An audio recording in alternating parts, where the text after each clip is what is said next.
Canada is much better than other places compared to like America. Here it's not as open. Whereas in the States, it's very blatant. Leave the area immediately in a peaceful manner. In Canada, it's not so much of a negative thing as much as it is in other places just because we're known for being multicultural. I feel like the issues that we deal with in Canada are like a lot less intense. Come on, Canada. We're no angels.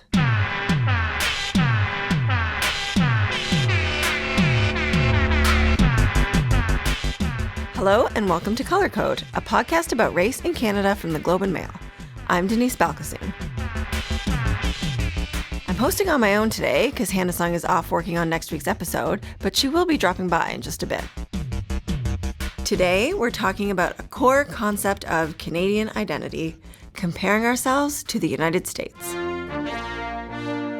It's easy as Canadians to feel overshadowed by the States if you're in Canada.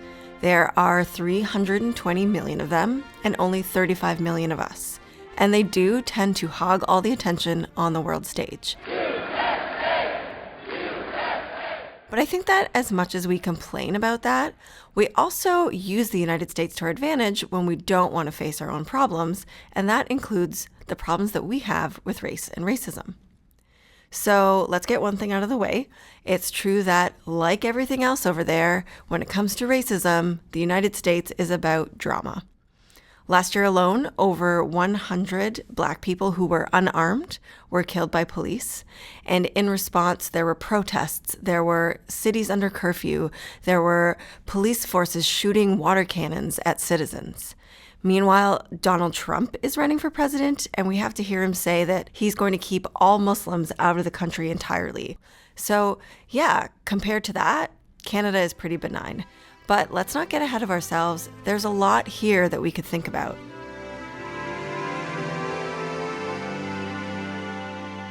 You know, when you think of problems like segregation or enslavement, we think of those as American problems, but both of those existed here as well. Why are these facts not part of how we see ourselves as Canadians? I think one of the reasons that we don't see race and racism in the present is because we don't learn about our history. This is where Hannah's going to drop in for a minute. Hi, that's right. History. I'm here for that. Because you don't often get to go to a party to have a history lesson, but that is what I did way back last winter. The event was thrown by Historica Canada, which is the organization behind Heritage Minutes, those TV commercials that tell us all about Canadian history. They were celebrating the launch of a new one about Canadian civil rights hero Viola Desmond. She's called Canada's Rosa Parks, but she was actually like 10 years before Rosa Parks in terms of refusing to leave from the whites-only section of a theater in Nova Scotia. We have a Canadian heroine who 9 years before Rosa Parks did essentially the same thing, if not more. In the United States, where it was so clear that there was segregation, in Canada it wasn't as clear because I think many people wanted to assume that everything was just fine. Her experience helped to underscore that everything was not just fine. Have you seen this Heritage Minute? No. It's beautifully produced. It's very, there's this swelling music. It's a lot of drama packed into 30 or so seconds. What happened to Viola is she was in New Glasgow, Nova Scotia, to conduct some business, and her car broke down. So she decided to go watch a movie. One down, please. I can't sell downstairs tickets to you people. How dare they? Obviously, a racially segregated theater. She bought a ticket, she refused to leave her seat, was dragged out, arrested, and she was never pardoned until after her death. They said I didn't pay the theater tax, but it was really about color. Sister Desmond, appeal this conviction and your community will stand behind you. So what are you going to do? Make it right. Viola Desmond's case inspired Nova Scotia's civil rights movement. She was pardoned 63 years later based on the injustice of her conviction. So I'm embarrassed to say it, but if I'm going to be honest, I had never heard of Viola Desmond before that very night. But as it turns out, I wasn't the only one. What do you think about the fact that you and I both didn't know about Viola Desmond before tonight? I'm not really surprised. We tend to focus on like the American history, like Black American history, but we tend to ignore like our own history. When it specifically comes to Viola Desmond, I feel like there must be greater awareness of her for Nova Scotians, and now maybe more Canadians do know about her from the TV commercial. But to me, she really illustrated the difference between the way Canadian institutions create who our heroes are, especially when it comes to racial equality. Totally. In the United States, Viola Desmond would be like Harriet Tubman, who is going to be on their $20 bill in a couple of years. Whereas here, it's possible to grow up without ever knowing who people like Viola Desmond are. Exactly. Like, why is Viola Desmond our Rosa Parks? Viola came first. Why isn't Rosa the American Viola Desmond, you know? Well, I want you to hear from one of the people at that night's event. We heard from him briefly before. His name is Zach, and he gave us the phrase that inspired this entire episode. I think Canadians have an angel complex sometimes. An angel complex? Yeah, like I feel like they forget that Canada played a part in like the oppression of a lot of people, like namely the Indigenous people. Did you just make up the angel complex? Because I never heard of that saying. I think I've heard it somewhere before. It's like, oh, I can do no wrong, or I've done no wrong.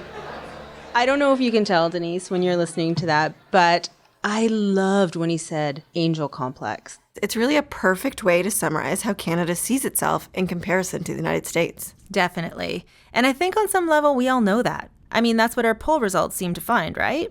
Well, yes, but I haven't got to the poll yet. Okay, so I'm going to leave you to it. So, to dig a little deeper, last spring, Nanos Research did a survey for the Globe and Mail about the perception of race in Canada. It asked whether or not we believed there was, quote, a lot or not much racism left here. And 69% of respondents across the country said yes, there's a lot of racism left in Canada. 35% of people said that they themselves had said something someone else would say was racist. So, according to this survey, Canadians believe we have a racism problem. So why do we think we're any different than the United States? To try and figure it out, I invited two guests into our studio. Akio Maroon is a human rights advocate based in Toronto. She's the chair of Maggie's Sex Work Action Project, and she's spoken at Black Lives Matter Toronto rallies. I'm also a single parent with a newborn here with me, Miss Ella Josephine. And I'm sorry. Would you like to introduce yourself? You like babies? I love babies. Mohammed Hashim is a labor organizer in the Greater Toronto area. I can hold the baby if you want. He's on the National Council of Canadian Muslims, and he's part of Dawanet, which holds outreach programs for Muslims across Canada. For Akio and Mohammed, thinking about race is professional and personal. So I put the question to them. Do you think that Canada has an angel complex when it comes to race and racism? I think that we have an identity issue. I traveled internationally, speak internationally, and there's a sort of credibility that comes with saying I am Canadian. And I think because of that, and also because of our neighbors, it is very easy to say that this is better than them. But racism is still woven in the fibers of this country. That is how Canada came to be. It's always easy to say, well, at least it's not as bad, but I think it's the same beast, just of a different name.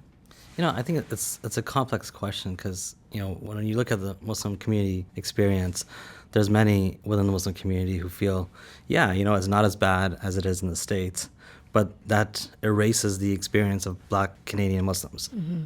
But for the general tone around Islamophobia, it's definitely different than it is in the States.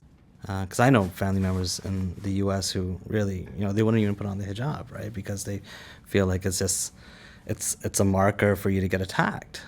At least in Canada, you don't get that tonality where at least over here you feel when politicians talk about the Canadian Muslim experience, it's not one of othering consistently. Does that mean that we are better than Americans? I wouldn't say so. But does that mean that we're more careful about what we say and how we see ourselves? Absolutely. Do you mean careful in how we're racist so that it's not as obvious? Like, what do you mean by more careful? Yeah, of course. I mean, like, I think everybody has a certain level of racism, right? Like, to be quite frank, when I was growing up, I was born here, lived my first 7 to 14 in Karachi in Pakistan. When I came here in high school, my mom said, hey, you got to watch out for, the Sikh kids or the black kids, or all my friends were all types of colors. And she was like, I'm not sure about your company. And it's just because that's stuff that came from her back home and she didn't know how to comprehend it. But the more experiences that, she's had with my friends coming over and hanging out, it's definitely disarmed her. But those type of things exist in all societies, right? So I think that being careful means, being slightly more reflective, and being reflective is a good thing. I think for me, that's where we disagree. I think that we can't talk about race and racism without talking about white supremacy. I do believe everyone has some biases and has prejudice, but the word racism definitely comes from a place of power. I and agree. I think for me, it's more of covertness. It's not the racism that we see on TV and are taught that this is what racism looks like. So you won't see, as a commonplace, nooses hung on trees in Canada. You won't necessarily see it as commonplace or hear that people are being lynched in neighborhoods across Canada. And that's what we are taught that racism looks like. However, racism is more subtle than that. And I've had this before at engagements that I've spoken at, and I've had folks come up to me and say, oh, you're really well spoken. Like, what does that mean exactly? What were you expecting? I'm a Black single parent, and I come from several different intersectionalities. I'm an immigrant. I immigrated here on my own with no family at 17 and went to York University. So I do have education privilege, but that's not what people see when they see me.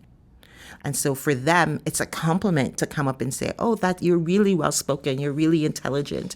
But for me, that's not cute. That's racism. And that's some of the subtle ways that we see it. That, it's almost better to have these visible signals of oppression for people to rally against. That's a really scary thought. That's a really scary thought. Well, plus also, I understand what you mean, but I think that those types of overt racist acts also allow people to say that more understated ones don't exist. Because I think people flock to that type of thing, right? Like, oh, someone called me this name on the street. That's wrong. Like, people will always talk about that more than they'll talk about, like, the cabinet or, the head of every mainstream media corporation in Canada. Now I'm going to get in trouble. But, I think that as much as it is easier to challenge those overt symbols, they also help us not look at the harder stuff. Mm-hmm. We're very complacent. I find because of Canada's immigrant culture and the history of bringing immigrants here, we get complacent with our gratitude. And that is dangerous. We almost saying it's okay that we are being treated this way because we have the opportunity to be here and it's not war-torn, or we're not being shot at the rate of one Black person being shot every 48 hours. But racism is here. And yes, it looks different here than it does in the state, but it doesn't mean that it's any less toxic. Mohammed, when was the last time you were in the States, and what's it like crossing that border for you? Well, last winter I was there. I just went down there for a few days with my wife and 2-year-old. And it definitely feels like a different place. When you see a person in hijab over here, no one blinks. But when you're in rural Pennsylvania, it's like people are staring you down. And, I hadn't felt that in a while because I've been in this little bubble for a long time. So it felt really weird and unsafe. I think it's also very different. Toronto is a beast of its own nature. We are very fortunate, and I'd say even very privileged, to live in the city of Toronto for a lot of reasons, because there are so many different people from different backgrounds. But that's not the same case in Hearst, Ontario. Mm-hmm. 7 years ago, I got stared at. Actually, I walked into a restaurant and all the clatter, the chattering of the forks and the knives stopped. As I walked in and we sat down. So, don't kid ourselves. Like, our past election, Islamophobia was touted just as much as anywhere else to gain votes. And we've seen it time and time again. It's kind of like, I forgot the name of it. It's where you call your neighbors to report anything that's going on. It was Just the barbaric cultural and cultural practices law. Yeah. And that was Islamophobic specifically. And that is Islamophobic specifically. How is that Canadian? How is it peeling back our constitutional rights? Any Canadian It didn't lose than them any anything votes, else. No, but the fact that it was there speaks a lot of this pushback. Can you describe what the Barbaric Cultural Practices Act was for people who didn't know or maybe forgot? Sure. So Kelly Leach and Chris Alexander, both ministers. Kelly Leach was the minister responsible for women, and Chris Alexander, the minister of immigration and citizenship, made an announcement to create a tip line for any Canadian to be able to report to their neighbors any suspicious activity that they find to be culturally barbaric. In essence, if you see somebody who you think looks a little bit weird, call the cops on them because they don't really belong here. I remember that day vividly because it was honestly felt like punch in the gut. That moment that happened, I thought, wow, people are going to get hurt by this. So I went on Facebook that night and I just kind of spread the word out there to a few friends to say, if you hear of somebody, let me know. Within the next 4 days, I spoke to about 26 women who had been either attacked or pushed or screamed at from the time of that announcement. And it honestly felt, that day, I honestly felt that Canada didn't want me. And I was born here. Yeah. And I know many, many, many people felt the exact same way. And I've seen the ways in which racism rears its head in Canada. It's always in the form of saving people. So I also think that where racism is concerned, Canada has a savior complex. The Cultural Barbaric Practices Act came out, and the advertisement, the way that they wanted to be portrayed is that they're saving women from these men who would have mercy killings on them for not wearing their hijabs or their saris. And so I think that we have a savior complex. I work in politics, right? So I see many of the way people make decisions. When the last federal election was happening and Harper was saying the firebrand terms like old stock Canadians, like the barbaric cultural snitch line, like how long did we talk about our niqab in the federal election, right? Like in order for the sitting prime minister of Canada to say these things, these are things that are, focus grouped, are polled, are tested, are retested. And for him to go that far out and to actually really not even lose a single vote, because the Conservatives did not lose, their vote counts held strong throughout the country. Yeah. It was just the Liberals that got ahead. But and that tells you, that speaks to what you're saying, which is that the undercurrent of othering, it's there and it's very, very heavy. I'm quite grateful that we are not going through an election year currently. In the years of this more proliferant Black Liberation Front of Black Lives Matter, I'm definitely seeing a lot of Anglo-Saxon Canadians push back to say that, it's just politically correctness. Why can't I use the N-word if you can use the N-word? I've seen a lot of pushback. Everyone thinks a Black baby's cute until that daughter, that child starts speaking up for its rights, start marching and start protesting and say, listen, I need you to hear me, and then stop a parade like Pride. And then all of a sudden, we're being attacked because we dare to say that we need equality, because we dare to imagine what equity in this country would look like. I've had 1,000 conversations around the Black Lives Matter action and Pride. Some of them good, some of them not so good.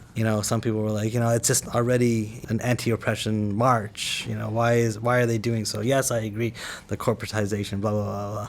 But I'm like, the one thing that kind of irks me, it's like, do you think that Martin Luther King was comfortable to people? But they do. People do. I actually saw a stat going around Twitter last week that was like a year before Martin Luther King was assassinated, his approval rate among white people was 28%.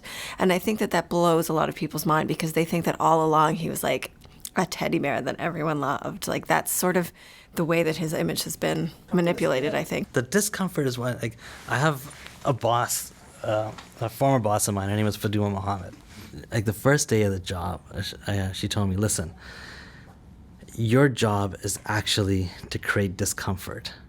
Because when you're bargaining with people, having a place where people come to land that's comfortable is a continuation of the status quo. Right. In order for there to be any change, people need to feel like they gave up a little bit of something, and some people need to feel like they gained a little something. And that irk needs to necessarily be there, and you need to guide people into the uncomfortable zone. Mm-hmm. And I think that's exactly what Black Lives Matter is doing, where even like stopping Pride was like, it was taking society into the uncomfortable zone to say, here, like, acknowledge the oppression, acknowledge it. And the people were like, no, that was not right. We're not acknowledging it. And the people that was like, oh, they are making their point. This is how change happens. This is why change needs to happen. Having that internal conversation does not happen in a moment of comfort. It only happens when you put somebody in the uncomfortable zone and say, here, you're forced to deal with this. And that's why it's really actually, like, in my opinion, working and making tons of people uncomfortable. And it's great, because they need to do more of it. Mm-hmm. What difference do guns and weapons make? It makes a huge difference. But we have to also realize that with or without guns, violence would still happen. Folks are still saying, listen, I'm being pulled over, I'm being racially profiled. That's how it started. It's just that there is more access to guns, and the gun culture is more prevalent in the States. I don't necessarily think that being shot in the States by the cops is much different than being shot in gang violence here in Canada, because it's just one engine of the state doing it versus the other. You know, like the way we've systemically failed kids and deprived opportunity and lowered expectations and, you know, denied employment and done all these different things as a city, as a province, as a nation to many communities, but especially to Black communities in Canada. I think that it traumatizes. I think that when visible minorities or when racialized folks in Canada, talk about the racism that they experience here, that we need to listen, that we don't need to punctuate it with but it's better or but it's worse or but anything.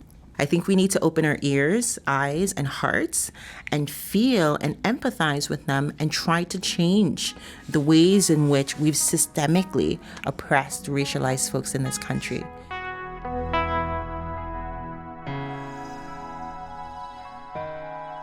What I really got out of that conversation was a very global perspective. You know, Akio's from Jamaica, Mohammed's family is from Pakistan. They both travel around the world thinking and talking about issues of race and identity. But like most Canadians, they've never had the opportunity to actually live in the United States, to experience what race is like there every single day. But I know a couple of people who do. Both of my brothers grew up here in Toronto with me, and both of them have moved to the United States as adults. So I asked them whether they think Canada has an angel complex. My answer is yes. That's Tony. 9 years ago, he moved to the United States, and right now he lives in Chicago. You know, Canada's not all the same, and the United States is not all the same. They're both very big countries, and the United States is an extremely populous country. And so if you have a country of over 300 million people, you're going to see very extreme examples of how racism plays out. You know, there might be a very violent incident. If it's animated by the same racism, it's not really fair to have an angel complex over the fact that, you know, maybe the same level of violence isn't played out on people's bodies, but the same concerns and discrimination happens. You know, being in California, I haven't had any more severe experiences than I had while I was here. That's Ian. And 3 years ago, he moved to the San Francisco Bay Area. What kind of things have happened to you in Canada? I have had people threaten me, they have called me, you know, racial names that aren't even the race that I am. There's an assumption that I'm Indian or Pakistani or, you know, so I've had people threaten me, like, I had one guy get out of his car and like come over, and I can't remember specifically what he said, but there was a lot of swearing, and I believe he said he was going to kill me, and then he called me a racial slur. So I've had that in Canada. And I think you've both had experiences in the States where people didn't know what race you are. Yeah, constantly. We are obviously of like South Asian descent through Trinidad, and in Toronto, this happened, there were a lot of people with that same background for school, first in Boston and now in Chicago. A lot of people just haven't seen anyone who looks like me. So, in Boston, I was asked to join the, Black Law Students Association. I was like, well, you guys sound like you do great things. I'd love to join, but I should be up front and let you know that I'm not black. And that surprised a lot of people. And I get that at my gym right now as well. And I had somebody a couple weeks ago say, like, there's no way you're Indian. Like, Indians don't play sports. And I was like, well, this is really weird. Like, you've never met an Indian person who enjoyed playing sports. Like, that is very, very strange to me. I think when we were in Toronto, there's a lot of diversity, and people knew that they didn't know what race I was, so they might ask what race I am, whereas now they kind of make assumptions and guess at it. Do you think Americans talk about race more than Canadians do? I do, yeah. So you've got the Black Lives Matter, and with everything going on with like Donald Trump, it is very much at the forefront, and race is always addressed, I would say, right now. We look at the noise and drama and violence in the United States and we compare ourselves and say we're better than that. But maybe they are more able to face the pain of their history and how it plays out in the present than we are. And I don't think that constantly talking about the US is a way to make Canada a better place. I think what would be good for Canada is to stay focused on what's happening here. For example, MP Kelly Leitch. Our guest, Mohammed, talked about Leitch's role in the proposed Barbaric Cultural Practices Act. This fall, she's making headlines again. Leitch is in the running to become leader of the Conservative Party, and she's been saying that we need to screen immigrants for, quote, anti-Canadian values. She hasn't defined what those are, and she also says she isn't anti-Muslim. What do you think? Send us a voice memo and let us know. This week's episode was produced by me, Denise Balkissoon, and Hannah Sung, with technical production by Timothy Moore and Melissa Tate. Our senior producer is Kevin Sue, and Lisanne Jutra and Cliff Lee helped out as well. Special thanks to our interview subjects, Mohammed Hashim and Akio Maroon, as well as my brothers Ian and Tony. And thanks to the Toronto band Bonjay for their song Stumble as our theme. If you enjoyed this episode of Color Code, rate and review it on iTunes. Subscribe, then share it with a friend. We'd also like to hear what you think. Whip out your phone, record a voice memo, and tell us whether you think Canada has an angel complex about race. Email us that voice memo at colorcode@globeandmail.com. You can look us up on Twitter. I'm @Balkissoon, and Hannah is @Hannah Sung. Thanks so much for listening to Color Code.